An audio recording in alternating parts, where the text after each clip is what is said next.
Allez, bonjour à tous, bienvenue dans le QG Politique, le nouveau rendez-vous de Télé Grenoble. 40 minutes en tête-à-tête avec ces élus du territoire dont les décisions impactent notre vie quotidienne. Aujourd'hui, je reçois Émilie Chalas. Bonjour. Bonjour. Vous êtes députée de la 3e circonscription de l'Isère, qui englobe une partie de Grenoble et les communes de Fontaine et de Sassenage, entre autres. Vous avez 43 ans, vous avez été élue en 2017 sous l'étiquette En Marche. Vous aviez d'ailleurs été séduite à l'époque par l'appel aux femmes qu'avait lancé Emmanuel Macron. Oui, absolument. Ça a fait partie des composantes de mon engagement politique en 2017. Avant, j'étais convaincue que je ne ferais jamais de politique. Moi qui travaillais en proximité dans une mairie avec des élus, j'étais convaincue que je ne ferais jamais de politique. Comme quoi, tout le monde peut changer d'avis. Même en politique, il ne faut jamais dire jamais. Absolument. Un appel aux femmes, d'ailleurs, qui a très bien fonctionné en Isère, puisque plus de 90% des députés isérois sont des femmes. Je ne sais pas s'il y a un équivalent dans un autre département. Oui, absolument. Ça a été une belle réussite en Isère, et tant mieux, pourvu que cela se renouvelle en 2022, évidemment. 10 femmes sur 11, donc, alors que le taux à l'Assemblée nationale est un peu inférieur à 40%. C'était la première fois, donc vous l'avez dit, que vous vous présentiez à une élection. Ça change la vie, j'imagine, de devenir député du jour au lendemain. Avec 4 ans de recul, comment vous analysez ce nouveau job ? Écoutez, ça change, évidemment, ça révolutionne même la vie, complètement. C'est-à-dire que c'est un engagement d'abord à temps plein, 7 jours sur 7, constamment, même en vacances, même le week-end, ce qui m'a valu... quelques déséquilibres dans ma vie personnelle, avec les amis qu'on voit moins, le temps personnel que l'on a moins aussi. Ça ne m'a pas empêché de consacrer du temps à ma fille et à mon mari, mais c'est vrai que c'est quand même très déstabilisant pour retrouver un peu ses repères.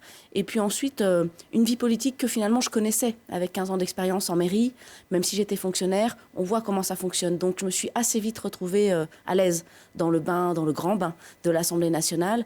Et puis ensuite sur le territoire, en étant urbaniste, grenobloise depuis toujours, sociologue, un peu forte en gueule, je crois que tout le monde le dit aujourd'hui et le sait. Je crois que j'ai fait ma place et j'aime ça, j'aime vraiment ça et je me réjouis d'être élue sur ce beau territoire. C'est facile d'exister au milieu des 500 et quelques députés de l'Assemblée nationale quand on est jeune député de province ? Je ne crois pas qu'exister soit un objectif en soi. C'est porter des convictions, d'une part, et porter son territoire. Moi, je me suis engagée pour 2 sujets thématiques, la réforme de la fonction publique, la réforme territoriale. La première a abouti, j'en ai même été rapporteur, on en parlera, j'imagine. Et la seconde, traîne un peu, et je crois qu'il faut qu'elle soit à la hauteur des enjeux pour les territoires. Donc j'espère qu'elle viendra et que j'aurai l'honneur de la défendre pour le prochain mandat. Et après, c'est les territoires que l'on porte. Donc c'est le développement de Grenoble et de la métropole, les grands équilibres, qu'est-ce que l'écologie au quotidien dans la vie de nature. Ce rapport à la proximité, pour moi, est fondamental. C'est le rapport à l'habitant, ceux que l'on sert. Vous savez, la politique, pour moi, c'est pas une carrière ou une ambition en soi. C'est être au service des autres, comme je l'ai été dans d'autres fonctions avant en étant fonctionnaire, par exemple. Mais c'est surtout, la politique, ça doit servir à améliorer la vie des gens. Sinon, ça sert à rien. Et soit ils veulent encore de moi et ils croient en moi pour tel et tel mandat, soit la confiance s'arrête et auquel cas, je redeviendrai sociologue, urbaniste ou plein d'autres choses. Je manque pas de projet. Vous avez fait un DESS en aménagement du territoire, mais vous avez fait aussi des études en criminologie. Oui. Ça peut servir en politique, qui est parfois un milieu violent. Ça ne pousse pas jusqu'au crime, mais quand même. Oui, bien sûr, c'est très utile. Alors, pas forcément dans les rapports de force politiques, parce que ça, il faut soit savoir jouer des coudes, et c'est pas toujours facile avec Éric Piolle sur le terrain quand il pousse un peu fort sur son aile gauche ou droite. Mais c'est surtout dans la compréhension de la ville, dans la compréhension de ce qui se passe pour nos concitoyens, à la fois ceux qui sont délinquants et ceux qui poussent à le devenir, comment on peut les sanctionner, comment la société doit les prendre en charge, et puis comment, en tant qu'élu, on peut intervenir ou pas sur ce genre de situation. Et pour moi, vous l'aurez bien compris, en tant qu'élu local, en tant qu'élu national, on a une double responsabilité que de s'occuper de ce sujet de la sécurité, puisque les victimes et les citoyens lambda, eux, en souffrent énormément. Ça fait partie de tous les sondages et des inquiétudes des 5 premiers thèmes qui émergent lorsque les sondages sur quels sont vos centres aujourd'hui d'inquiétude, etc. La sécurité arrive systématiquement dans les 5 premiers items. C'est un sujet qui préoccupe aussi les Grenoblois. On le verra peut-être un peu plus tard. Vous parliez d'Éric Piolle depuis juin 2020. Vous faites partie de la même assemblée. Vous avez été élue conseillère municipale de Grenoble. Éric Piolle qui, lui, aspirait peut-être à d'autres fonctions ces dernières semaines, puisqu'il était candidat à la primaire des écologistes pour éventuellement devenir président de la République. Le résultat est tombé en début de semaine. Déception pour le maire de Grenoble, qui termine 4e de cette primaire avec un peu plus de 22% des voix. Il a été devancé par Yannick Jadot, Sandrine Rousseau et Delphine Batho. Vous avez été surpris de ce résultat? On le donnait parmi les favoris, voire le favori de cette élection interne? Oui, pendant plusieurs mois, d'abord on savait tous qu'Éric Piolle allait être candidat aux primaires, c'était quand même un secret de polichinelle. Et pendant plusieurs mois, on a vraiment cru qu'il allait cranter. Mais les dernières semaines, on a bien senti que finalement, la radicalité de Sandrine Rousseau est venue perturber le plan d'Éric Piolle, qui a les choses toujours très bien organisées, en tout cas dans la gestion de sa carrière. Et on voit bien que là, d'un coup, il était quand même un peu secoué. Et vous voyez, moi, je l'imaginais 3e, il a fait 4e. Donc, alors évidemment, je fais partie des moins optimistes. Je ne l'ai pas imaginé 1er ou 2e. Mais j'y ai beaucoup moins cru les dernières semaines. Voilà, donc Grenoble récupère son maire. C'est peut-être un mal pour un bien pour Grenoble, même si on n'est pas d'accord sur tout, que Grenoble est avant tout un maire. Je sais que c'est pas la panacée pour Éric Piolle, parce qu'il semblerait qu'il n'aime pas être maire. En tout cas, on voit bien que la campagne régionale, la campagne pour les primaires l'ont beaucoup plus intéressé et l'ont beaucoup plus mobilisé en termes d'énergie, d'efficacité, de parole publique, de contact avec les gens, que le sujet, les soucis peut-être plus simples, mais du quotidien des Grenoblois. En tout cas, moi, je suis ravie de siéger au conseil municipal de Grenoblois pour encore 5 années. C'est un vrai plaisir d'être là, même si c'est pas de tout repos. En fait, votre rentrée, comme tous les conseillers municipaux, ce lundi. Oui. Vous pensez qu'Éric Piolle aura un accueil un peu particulier de son opposition, ou que vous allez reprendre les choses comme si de rien n'était? Alors moi, je vais vous dire très simplement, j'ai fait une expression politique sur le résultat des primaires. Lundi, c'est le conseil municipal, c'est pas les commentaires nationaux du résultat des primaires des écolos. Je suis là pour défendre l'intérêt de Grenoble et des Grenoblois. Donc je n'aurai aucune question sur les primaires, mais je suis certaine que mes collègues de l'opposition le feront et se réjouiront voilà, de ce résultat. Moi, je crois qu'il ne faut pas tomber dans le sarcasme et le cynisme. Il a voulu être candidat. Moi, j'ai toujours respecté ça. J'ai d'ailleurs souhaité bonne chance. Je crois qu'il faut être démocrate et républicain. C'est bien d'avoir des maires qui se présentent au présidentiel, aux primaires d'un parti. C'est pas simple. Voilà, je crois que ça fait vivre la démocratie. Donc, bravo à lui. Je pense que la chute est difficile, douloureuse. Maintenant, moi, je trouve que le mandat de maire est passionnant et j'espère qu'il va pouvoir l'embrasser à nouveau correctement et que les batailles vont pouvoir être intéressante au conseil municipal, des combats d'idées et de convictions. On verra ça dès lundi, puisque c'est la rentrée, un conseil municipal d'ailleurs qui sera marqué par quelques changements. On va appeler ça le mercato d'été, pour faire allusion au football, avec notamment Olivier Noblecourt, qui avait été tête de liste socialiste contre Éric Piolle et contre vous aux dernières municipales, et qui va démissionner de son mandat. Même s'il a travaillé avant pour le gouvernement d'Emmanuel Macron, vous n'étiez pas hyper proches tous les deux. Hein. Pendant la campagne des municipales, il y avait eu quelques pics entre les deux camps. Oui, absolument. Mais en fait, lorsqu'il a décidé de candidater en décembre 2019, un peu à la dernière minute, hein, c'était quand même très tardivement. C'était assez inexplicable compte tenu de ses liens avec le gouvernement d'Emmanuel Macron, enfin d'Édouard Philippe à l'époque, du président Emmanuel Macron. Plusieurs fois, je lui ai suggéré que nous fusionnions nos listes, nos projets, que ce soit avant le premier tour, après le premier tour. Il n'a jamais rien voulu entendre, contrairement à d'autres colistiers qui étaient plus constructifs. Notre objectif étant évidemment pas l'illusion de gagner Éric Piolle, qui a marché sur l'eau pendant toute cette municipale, mais plutôt de mettre en 3e position Alain Carignon, qui pour moi, aujourd'hui encore, c'est douloureux de voir cet ancien maire condamné siéger au conseil municipal avec autant d'élus. C'est une souffrance en tant que grenobloise. Après, voilà, Olivier Noblecourt n'a pas souhaité que l'on discute. Il a maintenu sa candidature au 2e tour. Bon, voilà, les résultats sont là. Vous savez, l'opposition, c'est compliqué. C'est toujours compliqué d'être dans l'opposition parce que, surtout à Grenoble, où les choses sont très dogmatiques, très politisées sur la scène nationale, à chaque conseil municipal, on a des sujets nationaux qui reviennent en boomerang. En plus, moi, je suis députée, donc ils se font un malin plaisir de ramener systématiquement ces sujets-là dans l'enceinte du conseil municipal, dont acte. Donc forcément, il y a du changement. Et je lui souhaite bon vent. Il a un beau poste aujourd'hui à Paris, très bien. Mais en même temps, on va se le dire entre nous, c'est sans surprise. Il l'avait déjà fait dans son mandat précédent. Ouais, c'est sa 2e démission. Voilà, donc c'est le pouvoir ou rien. Moi, c'est pas comme ça que j'envisage mon rôle en local. Je crois que c'est important de siéger, de rester et d'apporter sa voix pour les Grenoblois qui ont voté pour nous, pour l'ensemble des Grenoblois aussi. Bref, de participer à la vie locale et de ne surtout pas abandonner. En tout cas, je ne compte pas abandonner. Dans votre camp aussi, ça bouge. Vous aviez 3 élus à l'issue du scrutin de 2020, les 3 premiers de la liste. Vous, Olivier Sixt, qu'on voit là sur ces images, et Karen Lorinquer. Comme Olivier Noblecourt, Karen Lorinquer a démissionné et Olivier Sixt a annoncé il y a quelques jours qu'il quittait votre groupe. Il ne quitte pas le conseil municipal, mais il fait une sorte de scission avec le groupe que vous pilotiez. Comment vous analysez ce départ d'Olivier Sixt? Alors d'abord un mot pour Karen, parce que je sais tout l'engagement qu'elle a eu pendant la campagne. Elle était numéro 3 de notre liste. Société civile, elle n'avait jamais fait de politique avant et elle découvre ce que c'est qu'un rôle d'opposition.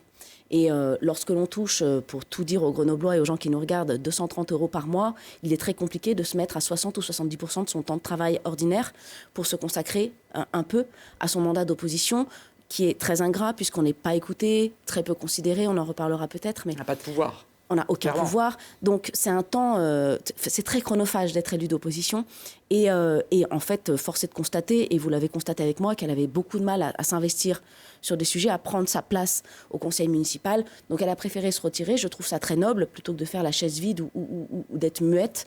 Voilà, je trouve ça plutôt chouette de dire, écoutez, moi, en fait, ça ne va pas avec ma vie normale. Peut-être que quand on sera un jour dans la majorité, ça pourra changer. Mais à l'heure actuelle, l'opposition, ça ne collait pas avec sa vie. Donc, elle a fait le choix, et je trouve ça très noble et digne, de se retirer. Olivier Sixt, ce n'est pas tout à fait le même sujet. Olivier l'a expliqué. Lui estime qu'il a quitté son poste de référent à La République En Marche d'abord au début septembre. Puis là, il a quitté le groupe que nous avions à Grenoble, à la ville de Grenoble, en expliquant, ce sont ces mots, qu'il voulait quitter la politique partisane. Bon, ça lui appartient, je crois que c'est une décision tout à fait personnelle, que je respecte. Et puis, puisque l'occasion m'en est donnée, je voulais le remercier pour tout le travail qu'il a fait au sein du conseil municipal de Grenoble. Vous n'étiez pas en phase sur la façon de vous opposer, par exemple, à Éric Piolle? Vous trouvez que vous avez peut-être des positions trop marquées ou... Écoutez, j'ai appris comme vous son départ du groupe. Alors, pas par la presse, j'ai eu un petit message la veille au soir. C'est à lui qu'il faudra poser la question, puis je n'ai pas eu plus de détails que ça. Vous n'avez pas discuté ensemble de ça? Non, on n'a pas eu l'occasion. Moi, c'est ma rentrée parlementaire, la rentrée ici. Et puis, c'est son choix, donc je trouve que c'est à lui qu'il faut poser les questions. Il sera... pas à vos côtés, mais il sera en tout cas dans l'Assemblée municipale dès lundi. On aura sûrement l'occasion, dans les semaines qui viennent, de l'interroger sur ce nouveau groupe. Donc, il faut être 2 pour former un groupe dans un conseil municipal. Il s'associe à un ancien socialiste qui avait été élu sur la liste d'Éric Piolle avant de lui aussi de se retirer de ce groupe. Et vous êtes toute seule? Comment ça va se passer? Une démission, un départ? Non. En fait, lorsque quelqu'un démissionne d'un groupe, il siège toujours au conseil municipal. Donc, Olivier Sixt va avoir ce nouveau groupe avec Hosni Ben Redjeb. Pour ma part, Karen est remplacée par Delphine Vince, qui arrive à ce conseil municipal, qui est élue au MoDem, qui était 5e sur notre liste pour les municipales, et qui d'ores et déjà a commencé à travailler et a, j'imagine, une première intervention au conseil municipal lundi. Donc plutôt chouette, une belle dynamique. Et puis un binôme de nana, de choc. Et croyez-moi, on va continuer à porter nos idées et nos convictions. Delphine Benz, qui est adhérente au MoDem et qui est déléguée générale de la Fondation Sciences Po à Grenoble pour cette nouvelle entrante au conseil municipal. Karine Lorinquer, avant de partir, aura quand même terminé, on va dire, sa tâche d'élu en célébrant un mariage, le vôtre. Vous n'avez pas voulu que ce soit le maire de Grenoble qui vous marie cet été? En fait, figurez-vous, d'abord, merci à Karen de nous avoir mariés. C'était plutôt chouette. Et puis pour elle, ça fait un souvenir à vie autant que pour nous. On en avait parlé avec mon nouveau mari, donc. Et l'idée d'être mariée par Éric Piolle, qui est légitimement le maire de Grenoble, moi, ça ne me choquait pas. Sauf qu'en fait, en parlant ensemble et avec nos proches, on s'est dit, la campagne municipale a été trop violente, la relation humaine est trop difficile pour finalement avoir créé, ne serait-ce qu'un niveau minime de complicité entre conseillers municipaux, Éric Piolle et moi, au point de se jouer et de rire un peu de la position de nous marier. On n'a pas... En fait, la relation est impossible. La campagne municipale a été très violente. Il ne m'a jamais soutenue lorsque le stand a été attaqué, etc. Lorsque son adjoint était dans la manifestation pour empêcher mon meeting, ça a fini avec les CRS, la lacrymo, enfin, je ne sais pas si vous voyez le niveau, pour empêcher un meeting de présentation de programme. Il y avait un de ses adjoints, il n'a même pas été fichu au dernier conseil municipal de s'excuser d'une autre qui me traitait de menteuse parce que c'est... Enfin, tout ça est... Voilà... Non, il faut être républicain, il ne l'a pas été suffisamment, il ne l'est pas assez à mon sens. Donc on n'a pas voulu qu'il nous marie, non. Je ne savais pas d'ailleurs que les conseillers, simples conseillers municipaux, même d'opposition, pouvaient légalement célébrer un mariage. C'est une délégation du maire. il suffit qu'il décide de flécher. Tout à fait. J'ai moi-même marié ma cousine. Ah ben voilà. Ça fait aussi partie des attributions des élus. Mais la vie continue, vous savez, il n'y a pas que la politique. Merci de me poser la question. Heureusement que la vie continue. Pour revenir à la vie politique, plus d'une dizaine de députés ont claqué la porte de La République En Marche au cours du mandat. L'an dernier, vous étiez assez mitigé sur le jugement que vous portiez sur votre parti. Vous aviez déclaré être déçu de La République En Marche. Est-ce que vous êtes encore dans cet état d'esprit aujourd'hui ? Alors écoutez, aujourd'hui, j'ai deux réflexions en cours. D'abord, je suis adhérente à Territoire de Progrès. J'avais, il y a un an, exploré un petit peu En Commun. J'avais d'ailleurs communiqué là-dessus pour voir avec Barbara Pompili ce qui se portait, etc. Bon, j'ai été assez déçue des universités d'été. Moi, je recherche du fond. Je recherche de la conviction, du projet, des mentors aussi. Je suis jeune en politique, j'ai 43 ans, j'ai beaucoup de choses à apprendre. Je fais de la politique depuis 2017 et je suis déjà députée. J'ai été tête de liste au municipal. Moi, j'ai besoin d'un cadre, d'échanger, en fait, tout simplement avec des pairs. Il y a Jean-Yves Le Drian, il y a Olivier Dussopt, il y a beaucoup d'anciens socialistes. Et évidemment, vous savez bien mon affinité. Moi, je viens plutôt du centre-gauche, donc je me retrouve dans En Marche, je me retrouve dans Territoire de Progrès. J'espère que ce parti va pouvoir se structurer derrière Emmanuel Macron, bien sûr. Et puis, de l'autre côté, le fait qu'Olivier Sixt ne soit plus référent à La République En Marche en Isère, n'enlève pas les enjeux de fond et de débat qui me manquent à La République En Marche à l'échelle nationale. En revanche, la ligne qui va être développée, la nouvelle dynamique qui va arriver en Isère, me redonne confiance. Olivier Sixt, c'est plutôt une ligne de centre-droit. On ne va pas se raconter d'histoire, tout le monde le sait. Moi, je viens plutôt centre-gauche. Voilà, donc on s'est toujours dit les choses très clairement. C'était l'équilibre qu'on avait joué pendant la campagne municipale. Bon, on n'est plus en campagne municipale, il fait ses choix, moi je fais les miens, j'avance. Et je ne manque pas d'espoir et d'optimisme pour La République En Marche en Isère et puis pour Territoire de Progrès à l'échelle départementale. On va voir comment les choses s'installent cet automne. Jouer entre le centre-droit et le centre-gauche, c'était un peu aussi l'équilibre qu'essaye de maintenir Emmanuel Macron. On a la sensation que ces derniers temps, c'est plutôt le centre-droit vers lequel penche le parti. Vous avez la même sensation ? Alors, c'est plutôt le centre-droit qu'on entend dans son gouvernement. Pour autant, lorsqu'on regarde le bilan de notre majorité et de ce président de la République, c'est un bilan dont on n'a absolument pas à rougir, ne serait-ce que le quoi qu'il en coûte. C'est le seul pays d'Europe qui a autant accompagné ses entreprises, ces personnes en difficulté, tous ses administrés, les professions libérales, etc. Donc je veux dire, on a un bilan qui fait certainement envie à beaucoup d'anciens du PS. Je crois qu'il faut aussi se l'avouer. Mais le temps viendra de la présentation du bilan et j'espère que vous m'inviterez. Bon, on va revenir à la politique grenobloise. Vous disiez, vous êtes une opposante fervente, on va dire, à Éric Piolle. Est-ce qu'il y a quand même des projets menés par son équipe qui sont favorables à vos yeux ? Oui, bien sûr. D'ailleurs, on l'a dit plusieurs fois en conseil municipal depuis presque 1 an et demi maintenant. Par exemple, tout son projet sur le bien-être animal, nous l'avons non seulement approuvé, mais abondé de nouvelles idées complémentaires, etc. On travaille très bien et on discute particulièrement facilement avec Sandra Krief, sa conseillère municipale qui s'occupe de ces sujets-là. Il y a aussi le plan école que l'on salue, les millions engagés, investis pour dédoubler les classes de CP et de CE1 qui ont été décidés depuis 2017, et puis accompagner tous ces élèves dans l'égalité des chances à travers les travaux, c'est très bien. Après, on ne dit pas que cela suffit.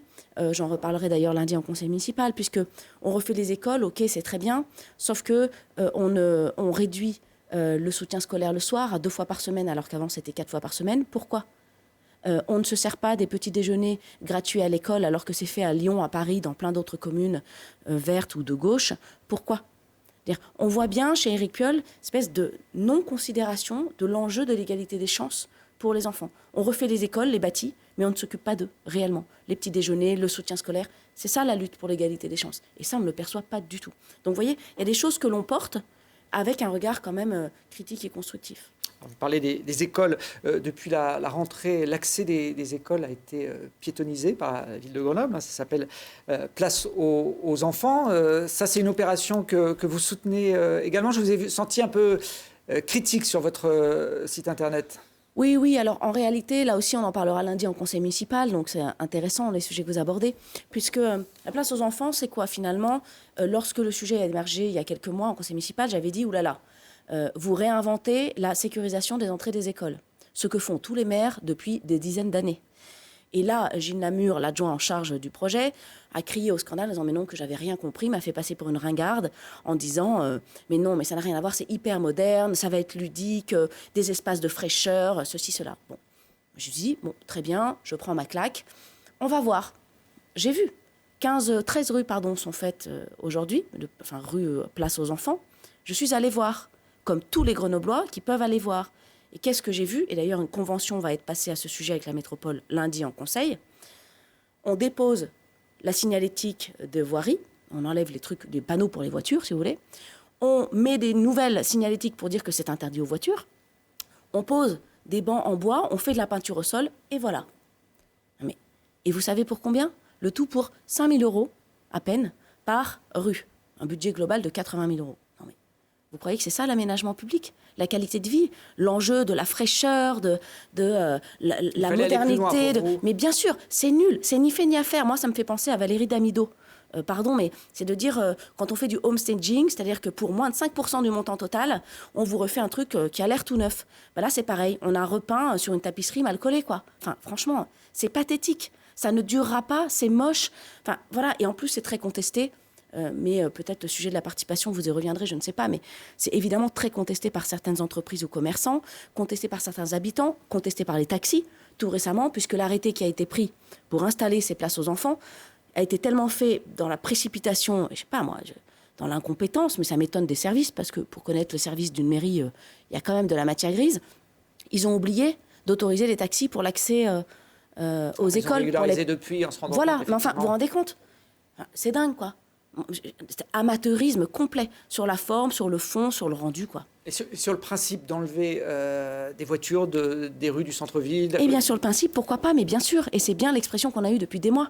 Pourquoi pas sécuriser, tout le monde le fait, donc c'est normal. Pourquoi pas continuer la piétonisation? Bien sûr, c'est dans l'air du temps, c'est dans la demande des habitants, mais par contre, il faut d'abord commencer par le dialogue avant la décision. Éric Piolle, regardez Place Notre-Dame, la piétonisation Sainte-Claire-les-Halles, Notre-Dame. Non mais le sketch, c'est quand même piéton depuis avril ou mai. Il y a tous les week-ends, moi je vais boire un café en terrasse, je fais un tour. Il y a tout le temps des voitures. Donc c'est pas respecté. Et ils disent, non mais on prend la décision puis on discute ensuite. J'ai dit, mais vous discutez de quoi? De la couleur des bancs? Enfin, c'est ridicule. La politique aujourd'hui, la participation citoyenne, c'est on discute, on mobilise, on estime financièrement, on alloue des moyens, parce que là aussi il n'y a pas un rond au budget, sur la piétonisation Léal, Notre-Dame. Et puis ensuite, on décide. Mais la décision vient entériner tout un processus. C'est pas l'inverse. Eux, ils font ça, voilà. Ils décident et ils discutent ensuite. C'est pas ça le job. Alors vous le faites là aujourd'hui sur ce plateau, mais vous utilisez aussi les réseaux sociaux pour passer vos coups de gueule envers la mairie de Grenoble. Petit extrait d'une vidéo que vous avez publiée en mars dernier concernant la friche Alibert à Grenoble. Oui. Bienvenue à Grenoble, c'est montagne. Sa déchetterie sauvage. Je vous emmène faire une visite. On est pourtant dans une ville écolo et voilà ce qui se passe. C'est à Grenoble, en plein cœur du territoire. Alors une fois qu'on est dans le site, on constate qu'il y a une benne. Et regardez l'état de la benne. C'est tout pourri, ça sointe par là. C'est absolument abominable. Absolument abominable. Et lorsqu'on est arrivé tout à l'heure, il y avait une balayeuse de la ville de Grenoble. Ensuite, le deuxième sujet, c'est qu'on voit clairement au fond des rejets végétaux. Et vu la monticule, la montagne de déchets végétaux, on peut quand même s'étonner et s'interroger sur le fait que ce ne soit que des particuliers qui déposent ici. Pour le soupçonner, on en a la preuve en direct. C'est inadmissible. Et de l'autre côté, la balayeuse qui se vide, mais pas dans la benne, pas dans la benne. Regardez, mais regardez. Alors vous faites un peu le rôle de lanceuse d'alerte sur ce type de vidéo, Émilie Chalas. Oui, effectivement, mais d'ailleurs, cette vidéo a eu beaucoup de succès sur les réseaux sociaux, à tel point que quelques-uns m'ont qualifié de Élise Lucet de la politique. C'est vrai que vous êtes plus dans le rôle d'une journaliste que d'une députée. Oui. Mais j'ai pris ça avec beaucoup d'humilité, d'ailleurs, j'étais plutôt touchée. Mais on en est à faire ce genre de choses tellement que lorsqu'on dénonce des choses en conseil municipal, Éric Piolle et ses élus nous disent « non, vous mentez », comme ça. Donc forcément, à un moment, on est obligé de dire « non, mais regardez ». Là, au bout d'un moment, voilà. Donc, les autres groupes d'opposition ont fait le même boulot que moi. Et à force de persévérance, aujourd'hui, la friche est un peu nettoyée. Elle n'est pas complètement neutralisée. Et j'espère surtout que les aménagements de la friche Alibert vont permettre de mettre fin à cette décharge absolument scandaleuse. Mais voilà ce qui se passe à Grenoble. Et c'est, ah bah oui, mais Éric Piolle nous a quand même répondu au dernier conseil municipal, ah bah oui, c'est un dysfonctionnement, on le sait, bah c'est comme ça. Je cite. C'est dingue. Alors, ce projet, effectivement, d'aménagement de la friche à Libert devrait voir le jour à l'horizon 2024. C'est la métropole qui porte ce projet. Ce n'est pas toujours évident de se repérer entre les compétences municipales et les compétences métropolitaines. Vous faites partie, vous, des deux instances, puisque vous siégez aussi à la métropole. La droite d'Alain Carignon estime qu'aujourd'hui, cette métropole est ingouvernable, avec une alliance gauche écologiste très, très fragile. Est-ce que vous avez la même analyse ? Je laisserai Alain Carignon sur son jugement d'une métropole gouvernable ou non. Ce que je sais, c'est que jusqu'à preuve du contraire, Christophe Ferrari était candidat président. Il a été élu et il l'est encore et il passe toutes les délibres qu'il souhaite. Il a été élu grâce à vous, grâce notamment aux voix des centristes. Oui, sinon, il ne serait pas passé. Mais ça veut dire qu'il manœuvre et qu'il pilote bien ce gros paquebot. Sinon, il aurait des délibérations qui ne passeraient pas. Malgré cette majorité, on ne va pas se raconter d'histoire, complètement boiteuse. On est bien d'accord. Mais vous savez, nous, notre groupe, quel est l'intérêt pour nous de l'opposition et on laissait passer Yann Mongaburu pour le territoire, mais ça aurait été un carnage. Un carnage. Donc nous, en responsabilité, on préfère que le président soit Christophe Ferrari, quitte à ne pas faire partie de l'exécutif, effectivement, plutôt que Yann Mongaburu. Et lorsqu'il y a des décisions que le groupe UMA, donc d'Éric Piolle et de l'extrême gauche, ont décidé de faire un bras de fer avec Christophe Ferrari, mais nous, on est là, oui. Et on assume ce rôle-là, et c'est dans l'intérêt du territoire. Aujourd'hui encore, on débattait sur le plan Nano 2022 des élus. Alors heureusement, ils l'ont voté. Mais on a tous eu peur de dire, mais attends, ils sont capables de ne pas voter le plan Nano 2022. Enfin, sur l'accompagnement des nanotechnologies, enfin, toutes les révolutions que l'on connaît et qu'on en attend en France. Donc, on n'est jamais serein avec cette majorité. Et en tout cas, nous, dans l'intérêt du territoire, on votera ce que l'on pense être bon pour le territoire, quel que soit le président et la couleur du président. Alors, la métropole grenobloise qui a été épinglée ces derniers jours, en tout cas c'est sorti dans la presse cette semaine par un rapport de la Cour des comptes, notamment sur ses frais de personnel. Il y aurait trop de monde, la métro aurait trop embauché ces dernières années, notamment par rapport à une montée en charge des compétences. Vous parliez de réforme territoriale tout à l'heure, là visiblement elle est loin d'être efficace. Voilà, c'est bien pour ça que j'ai l'ambition de proposer au gouvernement, à notre groupe, pas moi toute seule, hein, mais d'aller encore vers une réforme territoriale. Alors ça ne veut pas dire plus ou moins de décentralisation, mais ça veut dire autrement. Là, on voit bien que ce millefeuille administratif, il y a les communes, les métropoles, les syndicats, donc le SMAG, etc., la région, le département, enfin, voilà, j'en passe et des meilleurs, plus tous les satellites. Enfin, c'est délirant. Il y a de plus en plus d'élus, de plus en plus de fonctionnaires, ou de salariés du privé qui travaillent pour la chose publique, ça devient démentiel, quoi. Donc à un moment, il faut structurer cela et pour être plus efficace et que l'argent soit mieux fléché. Parce que je vais vous dire quelque chose, alors que souvent les élus locaux n'aiment pas qu'on dise, mais moi je le dis sans vergogne, pour avoir été des deux côtés, c'est-à-dire à la fois fonctionnaire pour une mairie et aujourd'hui député et en même temps conseillère municipale de la ville de Grenoble, il n'y a jamais eu autant d'argent dans les territoires qu'aujourd'hui, malgré les baisses de dotation. Il y a de l'argent en France, il y a de l'argent dans les territoires. Le sujet, c'est comment il est fléché et à quoi il sert. Voilà. Et plutôt que de l'éparpiller et que chacun serve sa soupe, puisque tous les ans, on a une élection maintenant, ça vous a pas échappé, c'est pareil, sur le calendrier électoral, on a quand même un sujet. Tous les ans, il y a une campagne. Ça veut dire qu'on est tout le temps en campagne. C'est quand même insupportable pour les projets, pour l'intérêt des habitants et pour les habitants eux-mêmes, qui sont sans cesse sollicités en tant qu'électeurs, qui n'y voient plus clair, parce qu'évidemment, au moment des élections, c'est toujours un peu plus compliqué entre nous. Voilà. Donc, il faut mettre à plat tout ça, je pense, c'est indispensable. Quel échelon coupé dans ce cas-là, dans ce millefeuille ? Ça, on le verra. Moi, j'ai toujours... J'ai l'impression que les élus ont peur d'aller justement dans le concret, de dire... J'allais y venir, vous voyez. J'ai dit, ça, on le verra par les études, mais moi, j'ai toujours plaidé, et j'allais vous le dire, pour la suppression du département. Je crois aujourd'hui que les métropoles et les intercommunalités plus rurales suffisent à faire l'intermédiaire entre les communes qui doivent elles aussi se regrouper. Il y a trop de communes en France, c'est pas nouveau. Ça va déplaire à plein de maires, ce que je dis, et évidemment au président Barbier, mais il le sait, c'est pour ça qu'il ne m'aime pas beaucoup, mais c'est pas très grave tout ça. Voilà, je crois qu'il faut effectivement recoordonner cela avec les grandes régions, puis l'État. Donc ça peut être ce modèle-là. Après, c'est qui fait quoi dans les compétences. voyez, vous parliez tout à l'heure, vous évoquiez tout à l'heure les habitants qui disaient on ne sait plus qui s'occupe de quoi. Mais par exemple, sur la propreté, des choses très quotidiennes, eh bien, la ville va avoir telle mission, par exemple, balayer les trottoirs, la métropole ramasse les poubelles, mais les encombrants, c'est la ville. Enfin, vous vous rendez compte le bordel pour les gens, enfin, franchement. Et puis pour le service rendu. C'est-à-dire qu'il y a toujours une poubelle qui traîne, du coup. Donc, on ne voit même pas le service qui est rendu. Donc oui, il y a un sujet d'organisation. Et encore une fois, les échelons et les enjeux politiques font que, par exemple, lorsque la métropole prend une compétence, eh bien, les mairies continuent à recruter sur la même compétence qui est censée être transférée. Ça, à un moment, c'est plus possible. Et c'est partout en France, hein, c'est pas qu'à Grenoble. Donc, si vous voulez, ces doublons de recrutement, parce que la politique de la mairie n'est pas la même que la tête de la métropole, deviennent insupportables, incompréhensibles et surtout une charge pour les moyens, les deniers publics qui sont nos deniers à nous. Alors vous le disiez, il y a de l'argent dans les collectivités malgré la baisse des dotations de l'État. Je poserai la question aux représentants de ces collectivités quand ils viendront, voir s'ils ont la même analyse. En tout cas, la métro a des gros projets pour les années à venir. L'un de ces gros projets, c'est un futur centre de sciences qui va voir le jour au Pont-de-Claix, dans l'agglomération. La première pierre a été posée juste avant l'été. Est-ce que c'est un bon projet, ce centre de sciences ? Alors, moi, j'ai été très critique sur ce projet. Ça nous a valu d'ailleurs de vifs échanges en conseil métropolitain, mais j'assume assez ma position de dire de deux choses l'une. Soit on fait un grand centre de sciences métropolitain, isérois, avec un rayonnement très fort, mais dans ce cas-là, ça ne coûte pas 15 millions d'euros.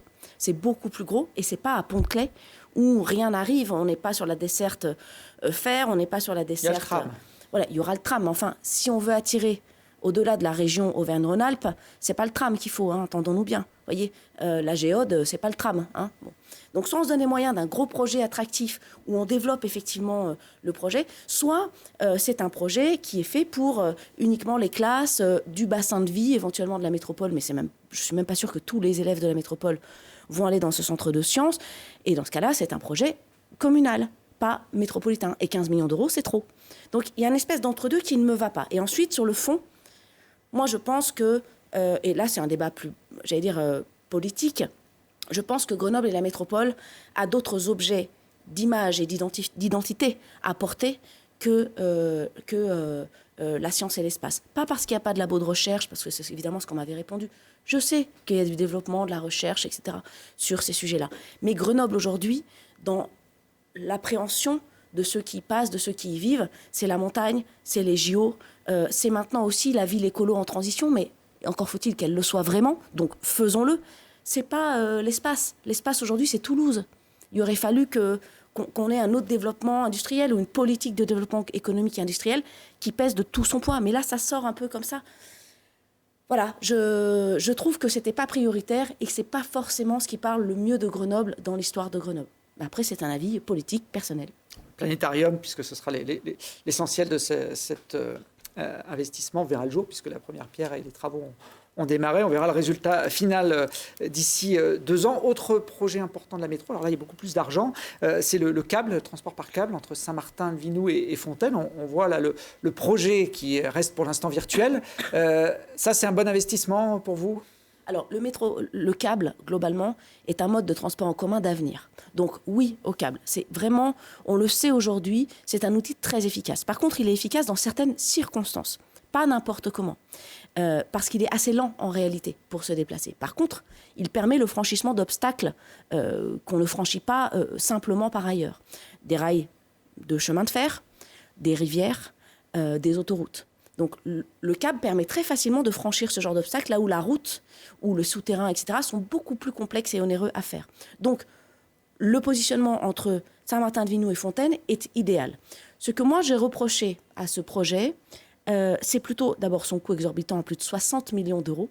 Pourquoi il coûte si cher ? Normalement, un câble de cette nature-là, il y en a plein partout, hein, des câbles qui fleurissent, donc c'est très bien d'être à la pointe des transports en commun là-dessus, je suis. Par contre, la difficulté qu'on a eue, c'est que dans le mandat précédent, il y a eu des petites négociations. Si vous pouvez remonter la carte, ça se voit tout de suite. Un câble ne coûte pas cher quand il est droit. Là, il zigzague un petit peu. On peut revoir le début du... Regardez le plan, absolument, si c'est possible. De la vidéo. Et voilà. Vous voyez, les zigzags qu'il fait, en fait, chaque gare coûte beaucoup, beaucoup plus cher. Et c'est ça qui double le coût, en fait. Parce que chaque élu, chaque commune a voulu sa gare, c'est ce que vous me dites ? Il semble-t-il, oui. Alors moi, je n'étais pas là au dernier mandat, mais il semblerait que les négos aient quand même été âpres. Et on finit avec un projet à 60 millions. C'est dommage parce que l'idée initiale est bonne, elle est indispensable, c'est un investissement d'avenir, mais qui coûte beaucoup trop cher par rapport à l'enjeu de distribution. C'est un peu dommage. Mais c'est parti, et je fais partie des élus qui l'ont voté et qui vont y aller quand même. Vous pensez qu'il ira au bout ce projet ? Écoutez, je pense, il faut peut-être poser la question au maire de Sassenage, qui semble être celui qui résiste le plus à ce stade. On lui posera la question. On posera aussi la question aux élus directement concernés au cours de cette saison. En tout cas, le cap, vous le disiez, ça va dans le bon sens pour réduire les émissions de CO2. Vous avez d'ailleurs, vous, rédigé un rapport au sein de l'Assemblée nationale pour améliorer la qualité de l'air. Vous ne pointez pas forcément en priorité les voitures. Alors, en fait, il y a beaucoup d'ignorance autour de la pollution atmosphérique. Moi-même, je n'y connaissais rien il y a encore 2 ans. Donc, j'ai commencé à travailler, à me renseigner, à faire des auditions à l'échelle de l'Assemblée nationale. Là, je reprends ma casquette députée, pour comprendre ce qui se passe et de quoi on parle. La pollution atmosphérique, il y a 2 grands enjeux. Il y a le CO2 et le réchauffement climatique, l'effet de serre, etc., d'un côté. Il y a les NOx, c'est-à-dire le dioxyde qui vient de la voiture essentiellement à 80%. Et puis, il y a les particules fines. Les particules fines sont ceux qui sont, de façon scientifiquement prouvée, les plus nocives, les plus cancérigènes pour la santé humaine. Donc, le travail que j'ai fait, moi, c'est de me dire, mais c'est quoi ces particules fines et d'où viennent-elles ? Parce que trop souvent, lorsqu'il y a des pics de pollution, le préfet va réduire, par exemple, la circulation routière. Sauf qu'en fait, si c'est sur les NOx ou le CO2, on peut effectivement réduire la circulation de la voiture et voir un impact. Sauf que si ce sont sur les particules fines, et on l'a vu pendant le confinement, où il n'y avait pas une voiture dans la rue, le premier confinement en 2020, et on a eu des pics de pollution aux particules fines. Parce que les particules fines, 80% des émissions ne sont pas dues aux voitures. Elles sont dues au chauffage au bois. Donc, si on ne cible pas le bon responsable de la dite pollution, on aura beau interdire toutes les voitures, on ne luttera pas contre la pollution aux particules fines. C'est ça que j'ai voulu démontrer dans mon rapport, et j'ai voulu introduire dans la loi climat et résilience des dispositions sur la régulation du chauffage au bois. Pas pour l'interdire, on aime tous le coin cheminée, feu de bois, c'est sympa, mais de travailler à des normes et des critères très exigeants de qualité de bois, de façon dont on allume un feu de cheminée. Vous savez par exemple qu'il ne faut pas allumer, contrairement à ce que l'on apprend, je sais pas moi, chez les scouts ou en camp quand on est gamin, moi je l'ai appris comme ça, un bout de journal par en dessous. Non, on n'allume plus les cheminées comme ça, on l'allume par en haut. Vous voyez, ça c'est des choses que j'ai apprises il y a 2 ans. Eh bien, tout ça, il faut le porter. Et puis, il faut surtout avoir des inserts de qualité. Il y a d'ailleurs une entreprise grenobloise qui fait des inserts qui... Finoptime. Absolument. Qui diminue de moitié au moins, je crois, même 70%, la production de particules fines sur une cheminée. Donc, c'est tous ces apports-là que j'ai mis dans la loi par voie d'amendement, qui ont été acceptés, qui ont été soutenus par Christophe Ferrari et la métropole de façon transpartisane. Vous voyez, quand on veut, on peut. Et on a réussi à placer ces dispositifs dans le cadre de la loi. Donc, le terrain, la situation de Grenoble, et on remonte au national pour des dispositifs opérationnels et améliorer, encore une fois, la vie des gens. Puisqu'on parle de logement, un petit mot rapide sur l'expérimentation à laquelle était candidate la métropole sur l'encadrement des loyers. Une mesure, on va dire, qui permet peut-être une meilleure justice sociale. Vous êtes réjoui que Grenoble ait été retoqué sur cette expérimentation. Ça me paraissait un peu incompréhensible. Alors, réjoui, non, il ne faut quand même pas exagérer, mais moi, j'étais contre le fait que l'on réclame, on s'était abstenu à la métropole, que l'on réclame l'encadrement des loyers à Grenoble. Non pas parce que, effectivement, c'est un outil de régulation de la pression sur les locataires, et je partage avec vous ce point-là, et dans certaines villes, elle est indispensable. L'encadrement des loyers doit être défini, et je le plaiderai si les circonstances grenobloises venaient à cette tension-là du marché. C'est pas assez cher à Grenoble, mais à Grenoble, mais non, en fait, il n'y a pas de tension de marché. C'est pas nous qui le disons, la FNAIM l'a dit, a fait d'ailleurs un courrier à Emmanuel Vargon en ce sens, en disant, mais attendez, c'est une contre-performance totale. Parce que, soyons clairs, lorsqu'on est propriétaire bailleur, il faut investir pour isoler ses bâtiments, pour entretenir l'intérieur, pour rénover les façades, changer les toitures, changer les cheminées, par exemple, pour rendre les choses moins polluantes. Ça, c'est de l'investissement. D'accord ? Cet investissement-là, si derrière on n'a pas de recettes de loyer pour entretenir son patrimoine, le patrimoine se dégrade. Et on le voit déjà à Grenoble, le patrimoine se dégrade. Donc on ne peut pas d'un côté, et lundi, la majorité grenobloise va le passer, augmenter la taxe foncière, bim, encore pour les propriétaires, et de l'autre, réguler à la baisse les loyers. À un moment, l'équation ne tient plus et il n'y aura plus de réhabilitation et plus d'entretien du patrimoine immobilier. Donc, vous voyez, c'est à cet enjeu-là que je pense. Et puis, à un moment, soyons clairs, qui sont les propriétaires à Grenoble, à qui on augmente la taxe foncière, à qui on voulait imposer l'encadrement des loyers? Ce n'est pas des riches manias comme à Paris, ou etc., qui ont pléthore d'appartements. Bien sûr qu'il y a des marchands de sommeil et qu'il faut le gérer. La loi est là pour ça et la métropole fait son boulot. Mais à un moment, moi, je suis propriétaire. Voilà. J'ai eu un temps, alors plus maintenant, mais des locataires. Ça veut dire que je ne peux plus faire les investissements. Je suis sûre que ça doit parler aux gens qui nous regardent, mais lorsque le syndicat de copro envoie la facture en disant « Ah, il faut refaire la toiture », tout le monde a une sueur. C'est ça, être propriétaire. Ou c'est les personnes âgées qui ont payé toute leur vie leur crédit pour être chez eux. Ben voilà. Et c'est encore cela qu'on va venir surenchérir s'ils doivent demain louer leur appartement. C'est le jeune couple qui a investi dans un studio en plus de leur appartement pour se faire un petit pécule. On ne sait jamais, la retraite, ils ont raison, il faut faire attention, on ne sait pas ce que nous réserve l'avenir. Mais voilà, et c'est encore eux. C'est pas que des grands riches manias, salauds de propriétaires. C'est pas ça la réalité. Voilà, pardon d'avoir été longue, mais c'est important d'expliquer pourquoi. Fausse bonne idée, donc cet encadrement à Grenoble, je le crois, oui. Selon Émilie Chalès. Dernier petit point de l'actualité de ces derniers jours, avec l'ouverture de la chasse et les chasseurs qui se sont mobilisés le week-end dernier en nombre pour défendre le droit aux chasses traditionnelles. C'est des chasses que vous ne voulez plus voir, vous, comme une partie de la majorité gouvernementale. Comme une grande partie des Français, surtout. Et là-dessus, je suis assez intransigeante et j'ai du mal à comprendre pourquoi est-ce que le gouvernement et le président de la République, je n'ai pas de problème à le dire en plateau, s'obstinent sur ce sujet. Là, je me suis encore exprimée cette semaine sur la chasse traditionnelle des oiseaux. C'est 100 000 oiseaux qui, à la glu ou au filet, sont prélevés chaque année, alors qu'on se bat avec la Ligue pour les oiseaux, avec des enfants dans les écoles, etc., pour dire à quel point il faut préserver la biodiversité, notamment des oiseaux et des insectes. Et d'un coup, là, moi, je veux dire, à un moment, la tradition, elle a du sens si elle sert encore une cause. Mais la tradition pour la tradition n'a aucun sens. Ou alors, si vous voulez, on retourne vivre... mais vous voyez la place des femmes, traditionnellement, elles étaient à la maison. Bon, écoutez, messieurs, pardon, mais maintenant, elles sont en plateau et elles font de la politique. Bon, la tradition, c'était de chasser des oiseaux avec de la colle et des filets. Bon, aujourd'hui, on a un sujet de biodiversité, on arrête, en fait. Donc, après, il y a des traditions qui peuvent se préserver par la force d'un symbole, des choses qui sont remplacées. On le sait, tout ça. Donc, on peut très bien entretenir des traditions sans que cela pêche là où on sait pertinemment qu'il y a des enjeux aujourd'hui. Donc je suis farouchement contre la chasse traditionnelle. Vous n'avez pas une petite idée de pourquoi Emmanuel Macron est un peu mesuré comme ça avec les chasseurs? On lui prête un enjeu électoral, mais enfin, soyons clairs. La chasse, ça fait depuis le début du mandat que j'en discute avec le préfet, les deux préfets de l'Isère, que je me suis renseignée, j'ai rencontré d'ailleurs les représentants des chasseurs, etc. À une époque, voilà, de la chasse, il y avait l'enjeu du dimanche, et l'idée c'était plutôt de dire... Aujourd'hui, il y a de plus en plus d'habitants qui vont fréquenter la nature. Donc, on se croise avec les chasseurs. Je dis on parce que moi, la première, je fais du parapente, de la rando, de la course, voilà. Donc, on les croise. Lorsqu'on entend un coup de feu, on a peur. Enfin, c'est quand même légitime et humain. Donc, c'est comment on partage cette nature. Et il ne s'agit pas de nier le rôle des chasseurs et de la chasse dans la régulation des grandes espèces, soit les sangliers ou d'autres. Heureusement qu'ils sont là. D'ailleurs, c'est pour ça qu'on a fusionné l'Office de la biodiversité et l'ONF. Donc, c'est vraiment quelque chose de très important. Mais à un moment, il faut le regarder avec nuance. Je ne suis pas contre la chasse, mais je ne suis pas pour la chasse à tout prix dans sa forme traditionnelle. Non. Donc, il suffit de poser les choses et d'en discuter tranquillement. Mais les chasseurs sont très bien organisés.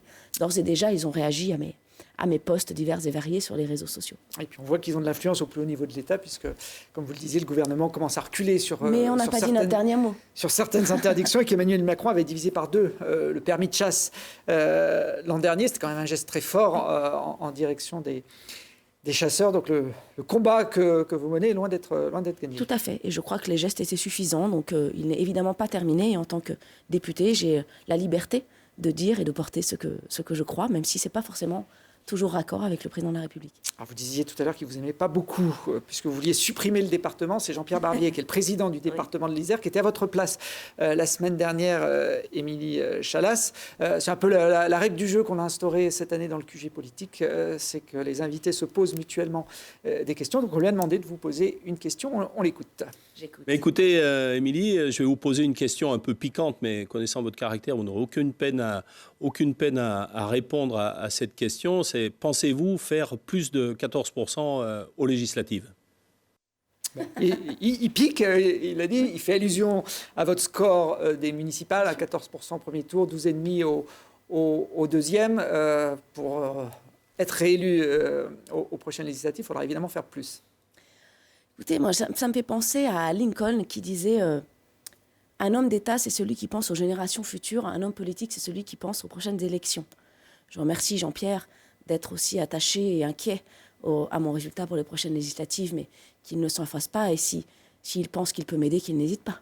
Vous y pensez quand même à ces législatives du mois de juin Oui, vous savez, chaque chose en son temps. D'abord, on a un mandat à terminer, un bilan à présenter aux Français et aux habitants de la 3e circonscription, un président à faire gagner.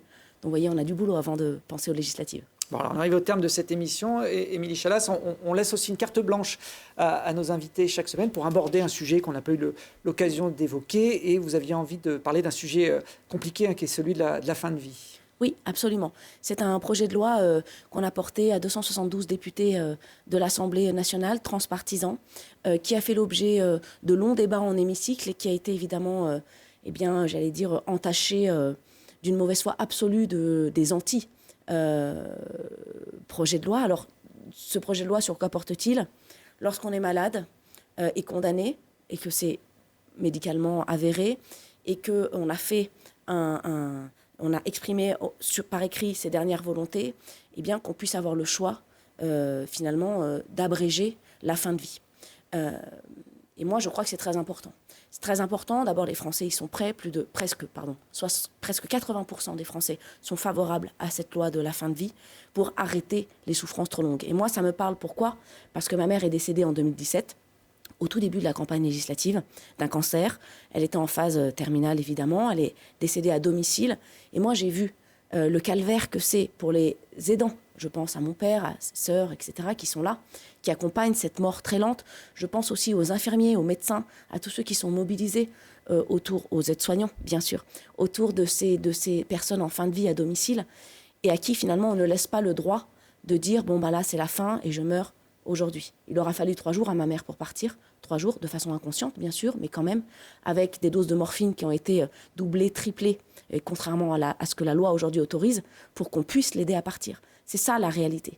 Et je crois qu'aujourd'hui, les Français sont prêts à entendre que la fin de vie doit aussi pouvoir se décider lorsqu'effectivement il n'y a plus d'issue possible. C'est un combat que je mène avec beaucoup de cœur, vous l'aurez compris, et puis avec de nombreux collègues, et notamment Jean-Louis Touraine. Et j'espère que ce texte pourra aboutir avant la fin du mandat. C'est pour ça que je voulais en faire une carte blanche avec vous aujourd'hui. On a encore l'espoir que le texte revienne au Sénat. On ne sait pas comment va l'appréhender le Sénat, mais peut-être pas forcément favorablement. Ce serait quand même formidable que ce texte arrive. Et si ça ne doit pas arriver en fin de ce mandat, j'espère vraiment que moi ou d'autres députés, on verra ce que l'avenir nous réserve, pourront porter ce texte auquel je tiens et auquel les Français tiennent en général. Aujourd'hui, l'euthanasie est toujours interdite en France. Tout à fait. Et visiblement, les élus nationaux sont moins matures que le reste de la population sur ce sujet. Le Premier ministre et le Président de la République sont moins matures que nous, semble-t-il, sur ce sujet, sont moins mûrs que nous. Mais à nous de les faire cheminer. Nous sommes le législateur. Dernier petit exercice, Émilie Chalas. La semaine prochaine, ce sera David Queyros, le maire communiste de Saint-Martin-d'Air, qui sera à votre place, la 2e commune de l'Isère, Saint-Martin-d'Air. Donc, comme pour Jean-Pierre Barbier, je vais vous demander de regarder David Queyros. Donc, il est là, derrière cette caméra, évidemment, et de lui poser la question que vous avez envie pour la semaine prochaine.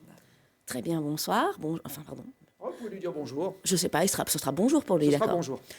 Bonjour, monsieur le maire. Je voudrais savoir si vous pensez qu'un centre commercial de 40 000 m² qui ne désartificialise aucun sol pour le rendre à la nature, qui est climatisé quasiment dans son ensemble et qui finalement va rayonner et attirer beaucoup de voitures, est un aménagement d'avenir pour le centre-ville d'une commune.